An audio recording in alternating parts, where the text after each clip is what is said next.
but I'm starting to run out of non-working C64s. We are always testing through 2 or 3 in the start of each video now, but this one was tested with black screen some time ago.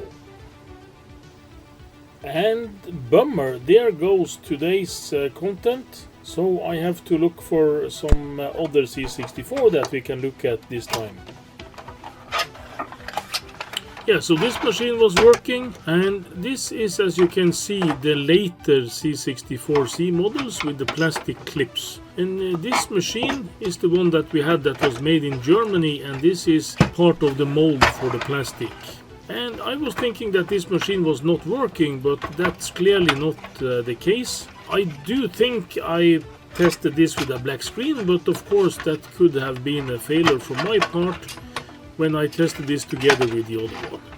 And inside here you can see some strange things. The keyboard on these is fastened with clips, not the screws, so there is more cost savings, and it's a bit so and so, this fastening with the clips.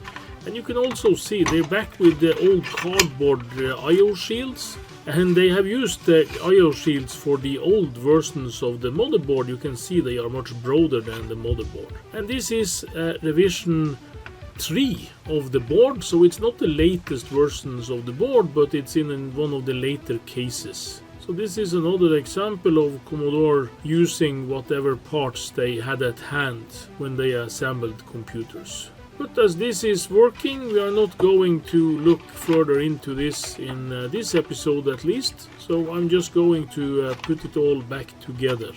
I just wanted to show you the more cost-reduced version of this, where they have the plastic clips for the keyboard on the case, and also they've taken away the heat sinks and other stuff that was on the other I/O shield and put in this old papery one that actually keeps the warm inside. So this has to be somewhat less reliable than the other versions of the C64C with the metal shield in place. Yeah, just one more quick test before I put it back on the shelf. Yes, and it's working. So away with this one. Yeah, and it's another C64C. And this time it's also a Hong Kong version. And you can see that the warranty sticker is voided. It's also the case with the 3 screws, and the 3 screws looks to be original.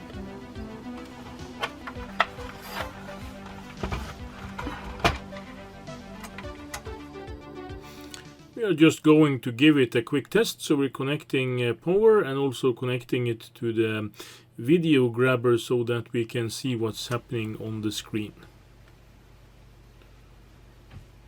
Yeah, and as you can see, this one is also working, and the keyboard also appears to be working. So yeah, another one that's not going to be the main content of today.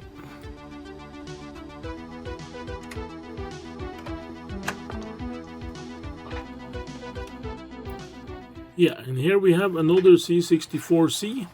This one also looks a bit battered. It has a slightly later serial number, and it also has the badge, the warranty badge intact. And that's something you seldom see. But we have to test this one too, so we just connect power and the video, and let's see what this one has to offer. And we have another working Commodore 64, and also the keyboard seems to be hanging on. So then we need to find another if we want to do a repair of something in this episode. And of course we want that. A resurrection video without any teardowns and repairs, it's of no use to anyone, I think. So let's get rid of this one, park it on the bench, and find another one. And this, as you can see from the keyboard, is one of the earlier C64Cs, and it also has a slightly earlier serial number, and this almost certainly contains a long board with the 2 memory chips. It also has the case with the 3 screws and no warranty sticker. And it's a rather nice board, and it's a very good and reliable computer, and I also like these keyboards. And this also works. Sadly for us, but of course good for the community, and of course good that we are keeping more of these machines actually running. But not good in the kind of sense that we have to find another machine to work on in this video. Yeah, if you think something looks strange about this C64, it is a different label, it's a bit a different color scheme, and it does have another badge on the power LED. And we are going to look into all of that, but first we need to find out if this machine actually works. If it works, it still can be the victim of this video, because I can see here that it does lack a key and it also has the LED missing. Yeah, and this machine appears to be working, and as you can see there is no light coming out of the LED hole, so I think the LED is missing completely, and it's just not that it's pushed inside the cabinet. Yeah, so we will try to take this machine apart, but before that we will do a comparisons with the color on the normal C64, so that you can see the difference. You can see it's much more brown in color than this one, even though it's not completely white. And these two bread bins are a slightly different color, but they will give you the general ID. So it's almost VIC-20, but not quite. Yes, this time it's a bit of a difficult story to tell. And if you look at these two machines, then you see much that's similar, but also a lot of different stuff in the configurations and how things actually looks. And I do think that both these machines share a common heritage, but I do think that there actually was different color on the chassis of these machines, and I also believe that the C64G was, yeah, something of the red-headed child of Commodore that they actually used to get rid of unknown and recycled parts. And there are some rumors that this machine was made because some of the accessories and equipment for a normal C64 bread bin won't fit on the C64C.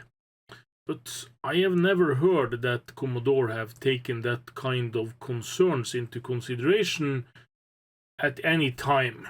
I do think that this was because this was very cheap and they could use their existing assembly line in German to put out these machines at high speed and low cost. And as to the color of the machine, I do agree.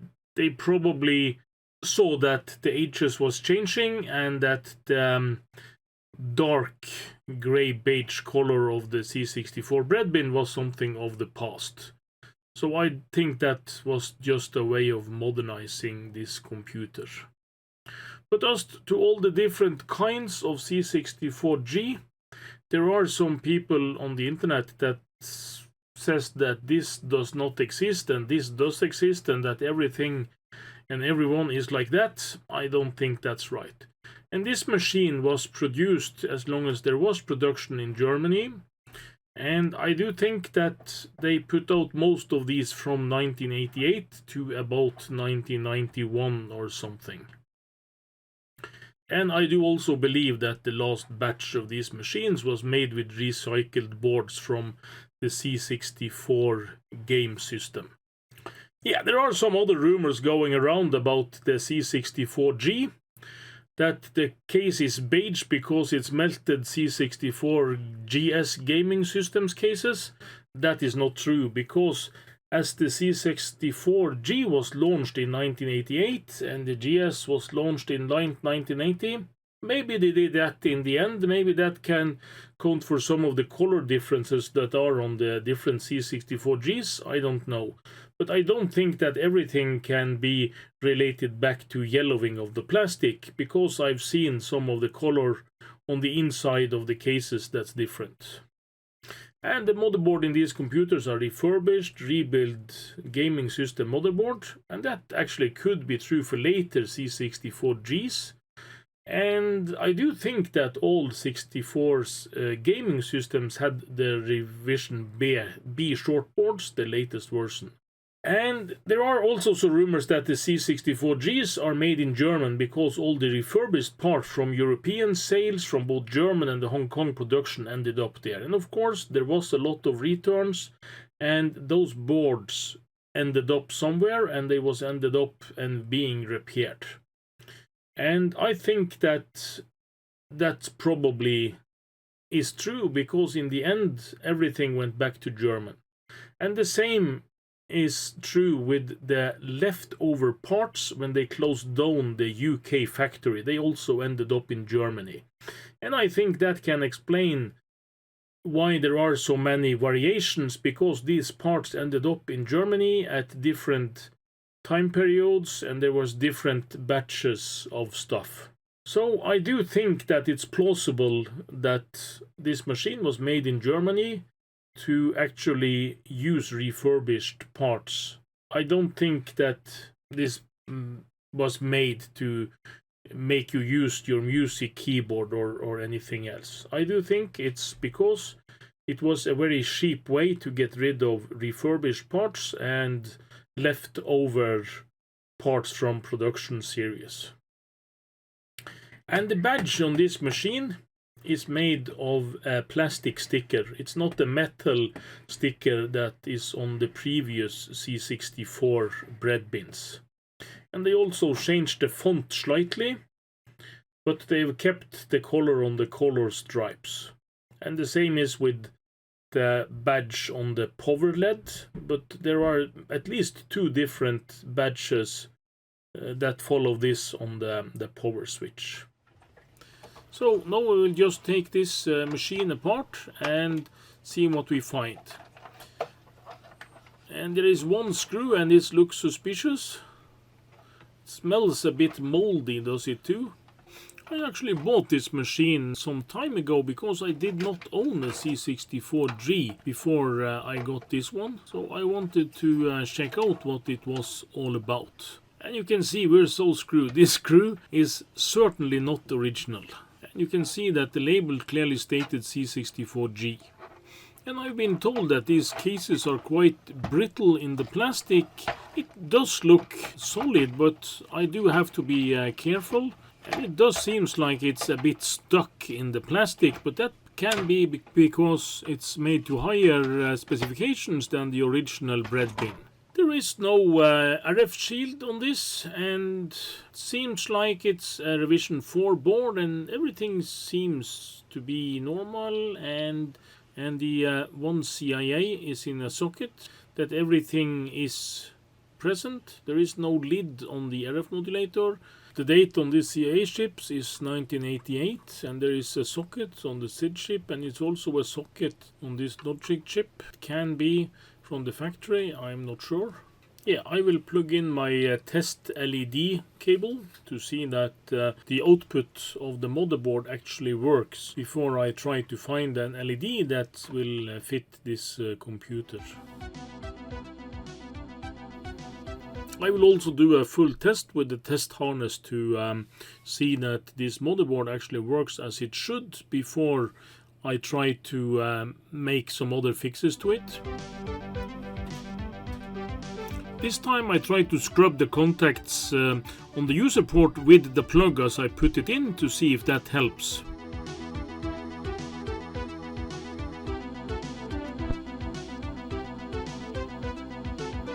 Yeah, and as normal on these tests, I speed up the test process.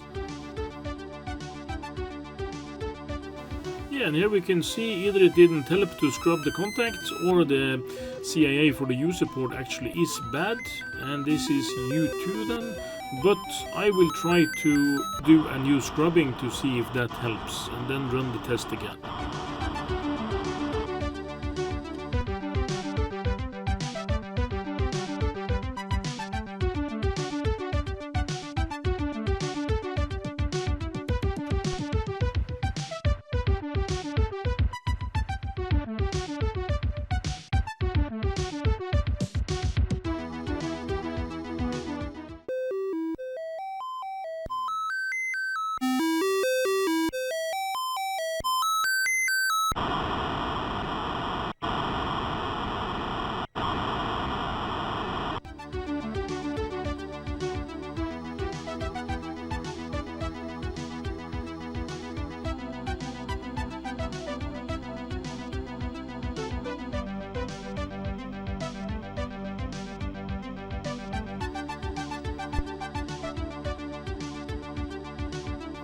Yeah, I will take the board out of this just to check if there is something that I need to look at on the underside, and also see what chips really are replaced after the board was made in the factory. Yeah, the last screw was not fastened, and here you see why. There is a broken plastic peg, and that actually was there before. That might mean that someone has taken out this board before, and of course it does mean that someone has taken out this board before, and that means that there probably could have been a cardboard RF shield inside here at some time. Yeah, and here we see that there has been work on the CIA that's socketed, and we also see that there are some signs that there has been soldering on other plugs and other stuff as well in here. I think on the cassette port and on the audio video plug there are some signs. Yeah, here we see also where the 7406 is socketed. There are resin still left on the board. But I see no obvious damage on this board, so I will just put this back together as it's working, and I will try to fix the other faults on this machine.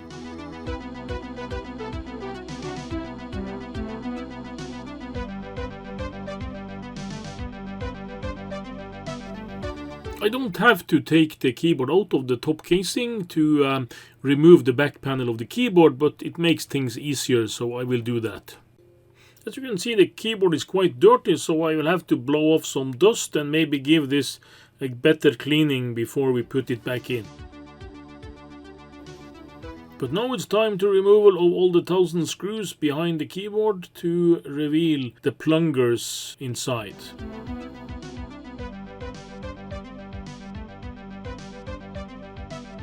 We also have to desolder the leads to the caps lock, and as you can see, I forgot 2 screws. Yeah, this looks rather blank and shiny, so I don't think there is any corrosion on it, but I will give it a wash with isopropanol to get rid of any dust, fat or acid spots before I put it all back together. But now I must find my brown key spare keys keyboard to find the plus key and the plunger and move over the rubber mechanism and make sure that it functions and that the stem fits on this keyboard. And you can see here they actually soldered on the pads on this keyboard, probably to fix some intermittent issue with some keys not working, but that is not a good solution.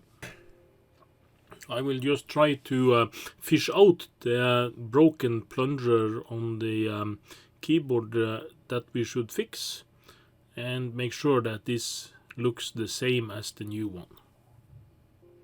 Since I don't have either the spring or the keycap, I will need to take that from the donor keyboard as well.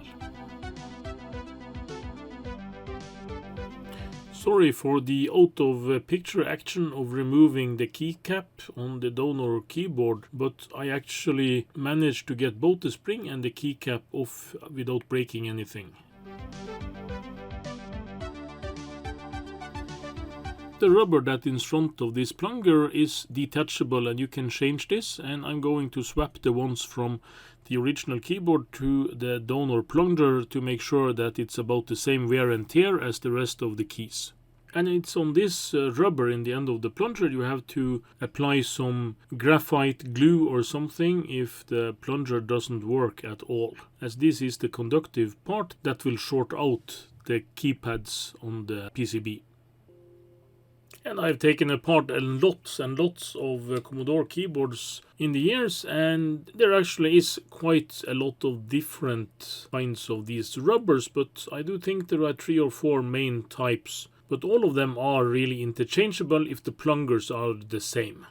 But be aware that there are some different kind of plungers. So yeah, kind of fiddly but finally in place. So now we are ready to mount the keyboard back together. There also are some different height of some of the keycaps, but most of the brown ones are about the same. And there also are some different kind of springs, but they mostly are interchangeable and I see no difference in use of them. They might be a bit harder to push, but now let's put everything back together.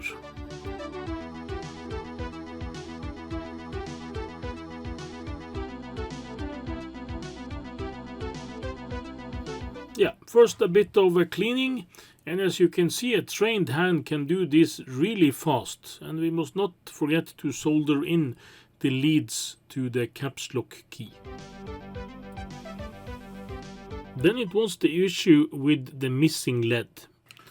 Yeah, as you've seen, our C64G has a brown keyboard, and strangely enough, I found this picture on the internet, and this is a machine with a not broken warranty seal, and it has the exact same key as ours. The plus key on the keyboard is broken. So this is actually a twin of our machine, and you can clearly see that this machine has a red LED. And the keyboard on these machines is actually pictured both as brown and as white in the advertisements from Commodore. And this is something that comes from the original packaging and tests from a review of a magazine, as I understand. I'm not completely sure about that. But this pictures a C64G with a brown keyboard and a red LED. And this one has, I think, a red LED. I could be mistaken because of the resolution of the picture, and it has the white keyboard. And this is the keyboard from the cost-reduced C64C with the graphic letters printed on top of the keys. And here they state that the keyboard could be the original black with the graphic symbol on the front side, or the cream color C module. And there also are some registrations with different serial numbers and what they have for a keyboard. And there are at least 4 or 5 other machines that is reported with serial numbers and have a brown or black keyboard. And our machine fits in between in this series. And I'm not sure how far this series with machine goes, but I think my machine is made either late 1988 or early 89, as the date on the ships will tell us. But these machines was made at least until the start of 1991. So there probably are some more specimens out there. And as you can see, here is another example from another viewer on the internet. I'm not sure where these pictures got from. I just browsed the internet, but this is from the oldcomputers.com and this is from commodoreinfo.com. And the other pictures, I'm not sure of the source. And this is our C64G. It does have a revision 4 motherboard, so not the latest motherboard, and this was motherboards that was made probably in 1987 and 1988, maybe into 1989, but I do think the revision A and B motherboards took out from about 1990 and so on. And the machine clearly stated to be made in Germany, and it has the right serial number format, as you will see on these other machines. So the brown keyboard absolutely is a thing with the C64G. So I do think that the keyboard that is in my unit is the original one. But so was the LED green or red? Yeah, the answer is obviously yes. And you can see that there are all kinds of LEDs on these machines. And I put in a green LED. But when I've been browsing the internet afterwards, I'm not sure if that is right actually, because most of the machines I've seen with the brown keyboard actually has a red LED. So I do think that the green ones probably are some other production runs, and that they probably had the red LED as standard. And I was taking out both the red and the green LED, but at that time I was reading up on this machine and it stated that this had a green LED, as I was seeing on breadbox64.com, that it had a green LED. But other sources states that it's been both kinds, and I've seen pictures now on the internet on sealed machines and other ones that has red LEDs. So they of course was delivered also with red LEDs. But since no other C64 has been delivered with green LEDs that are round, where do these green LEDs come from? Did they order a batch of green LEDs? Or if we follow the thought that the C64G was some way of catching up with all the parts they have laying around, this could have come from the 1541 floppy drives that always had a green 5mm power LED. So it could be that they had an excess stock of these green LEDs and used them in the C64. It's plausible, but we really don't know because much of this has disappeared in the mist of history. And I do have some LEDs that I bought from AliExpress some time ago, and this is probably surplus cables from some PC case manufacturer or whatnot. But this is a bundle with a switch and some LEDs, and I bought I think 10 of these, and this is perfect for this kind of task. I just separate the leads and take out whatever I need. And as you can see, I've taken out both the green and the red LED. As of this point, I have not decided yet if I should go with what people say are the original green, or if I should go for red that I see many of the original cases have. I was originally hung up in the notion that I should use the green one, as everyone said that this was the standard of the C64G, but as I discovered on the internet, a lot of the machines was delivered with red. But I will give it a go with the green one to see how it looks. And of course it will shine much brighter if I put the LEDs the right way around. Yes, and it looks rather nice and shiny. So I think I will go for this one and see if I can fit it in the original fastening grommet that still is in the case. Yeah, it fits rather good. It probably was a better fit when it was new, but this won't go anywhere soon.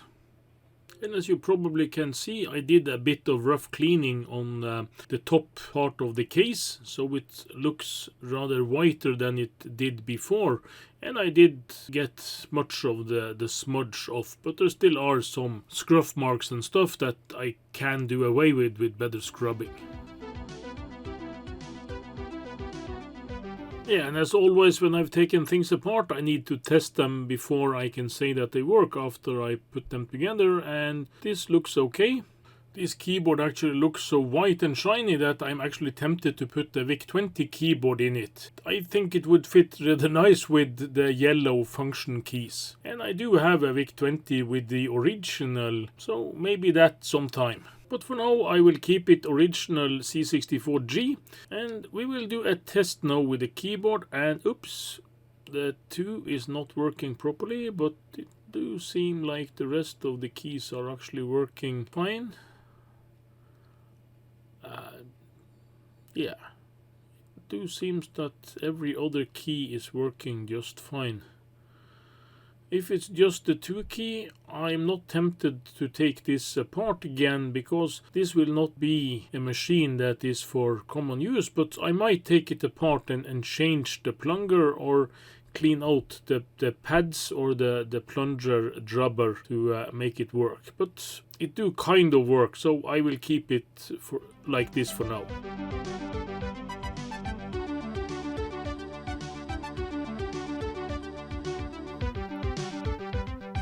Yeah, and let's compare this machine with a clean C64C, and you can see that it's much whiter in the plastic, and this is the original keys that was in most of the C64Gs. It was the cost-reduced keys with the graphics on top. The butcher that had this apart before tried to use a screw that's more than twice as long as it should be, and I do have some original screws, but I don't have them here, so I'm going to use these screws that I often use on C64 equipment, and that is some replacement screws that I actually bought in Russia some years ago on a local hardware dealership. And these screws are, yeah, about the same length, and they have a sharper threading, but they do fit nicely in the plastic. And even though they are black, they don't stand out that much, especially when they are in the bottom of a case like this. Yeah, so this is our not quite so common C64G with the brown keyboard and green LED. I of course have both keyboards and LED to can swap this, but I do want to keep this original, and as far as I know, this is how it was.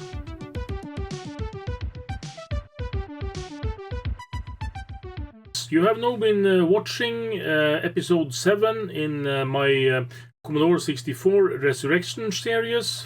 And this time the main topic was this machine. And this is a C64G, and we have taken up some of the controversy about this machine regarding which parts were used, where it came from, what was the ID, and so on. And when we have finished part 7, it means we have part 8, 9 and 10 left, and I do have enough Commodore 64 to fulfill that. But I am running out of Commodore 64s that actually is with a fault or is faulty. So I'm going to take a deep dive in my storage room and dig up some interesting finds before we continue this series. So this means that there will be a pause in 2 or 3 weeks before I take this up again. But then I will come back with some interesting machines or boards. In this series so far, in 7 episodes, we have run through about 15, I think, computers with all the tests we have done on machines that actually worked just fine. And as I have not marked them, I have just took them in the as they was on my shelf or in my storage bin. And I do have, maybe 15 more Commodore 64s, and I do know some of them works, some of them I do use from time to time. And if you do have suggestions about special C64 models that you want to see in your next episode, please leave a comment. I do have 2 C64 SX, and one of them is in mint condition. It's actually been maintained by Arctic Retro, and he did a complete rebuild of this, so it actually works perfectly. And he currently have my other C64 SX2, and that is in a rather poor shape, but that won't be a project that we are taking on now. Maybe we can do some Commodore 128, but that's really not a 40-year old machine. But do make suggestions, and if there are special topics you want me to cover, please leave a comment. So, thanks for watching.